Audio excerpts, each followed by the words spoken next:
အားလုံးပဲမင်္ဂလာပါခင်ဗျာဒီလူကြီးကလူပီလူထီကြီးကိုပြုလုပ်ပြီးရစ်ပူဇော်ဖို့ကြံစီနေခဲ့တာပဲဖြစ်ပါတယ်ဒီလူကြီးကပထမမီးဆုံးစုကျွန်ကြီးတစ်ခုကိုခြုံထက်အောင်ပြုလုပ်နေခဲ့ပါတယ်အဆိုပါလူကြီးကပေါက်စိန်ကြီးကိုအသုံးပြုပြီးထုရိုက်နေခဲ့ပါတယ်အဆိုပါထုရိုက်နေတဲ့လူကြီးကနောက်လူကြီးတစ်ယောက်ကိုတံမြားတေပြင်ဆင်ထားဖို့ပြောလိုက်ပါတယ်အားကောင်းလူကြီးတစ်ယောက်ကဖြက်ဆက်ကြီးကိုကင်ပြီးထွက်လာနေခဲ့ပါတယ်ရစ်ပူဇော်ဖို့အရေးသူကိုလုံပန်းနေကြပါတယ်ဖြက်ဆက်ကြီးကိုအသုံးပြုပြီးလူကြီးကတံမြားတွေကိုဖျက်တောက်နေခဲ့ပါတယ်တိတ်မကြခင်မှာပဲဖျက်တောက်လို့ပြီးသွားခဲ့ပါတယ်ဖျက်တောက်ပြီးသွားတဲ့တံမြားတွေကိုတူကြီးနဲ့ထုရိုက်ပြီးပုံသွင်းနေခဲ့ပါတယ်တံမြားတွေကိုလုံးဝနဲ့ပုံစံဖြစ်အောင်ထုရိုက်နေခဲ့ပါတယ်ရစ်ပူဇော်တဲ့နေရာမှာပုံမခိုင်ကက်အောင်မိပန်းကြီးကိုအသုံးပြုပြီးစီကက်အောင်ပြုလုပ်ဖို့အဖိုးကြီးတစ်ယောက်ကိုတာဝန်ပေးလိုက်ပါတယ်အဖိုးကြီးကလည်းလင်းမြန်ပဲပြုလုပ်နေခဲ့ပါတယ်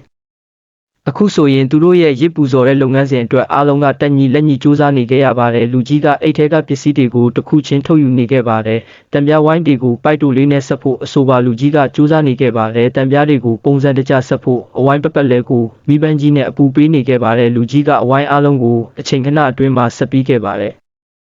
ဒီတစ်ခါမှာတော့တံပြားချောင်းလေးတွေကိုယူလာပြီးအပေါက်ဖောက်နေခဲ့ပါတယ်တန်အားလုံးကိုအပေါက်ဖောက်ပြီးတူးနဲ့အကွေးလေးတွေဖြစ်အောင်ထူရိုက်နေခဲ့ပါတယ်တံပြားတွေကမကြခင်မှာပဲအနေတော်တံပြားကွေးလေးတဲ့အဖြစ်ကိုပြောင်းလဲသွားခဲ့ပါတယ်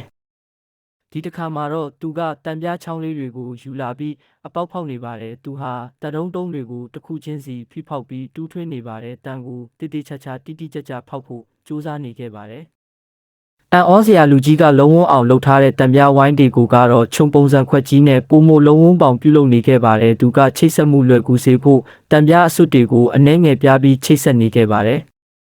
ရလာတဲ့တံပြားအစွတ်တွေကိုတစ်ခုနဲ့တစ်ခုချိတ်ဆက်ဖို့အပေါက်လေးတွေပြုလုပ်ပြီးသူ့ရဲ့ဝါလုံးချွန်ကြီးတွေမှာဆွတ်လိုက်ပါတယ်ပြုတ်မထွက်အောင်လဲတန်တဲ့တောင်မှရိုက်လိုက်ပါသေးတယ်လူကြီးခရစ်ပူဇော်ဖို့အချိန်ဆွဲမနေတော့ပဲချိတ်ဆက်ဖို့ပြင်ဆင်နေခဲ့ပါပြီ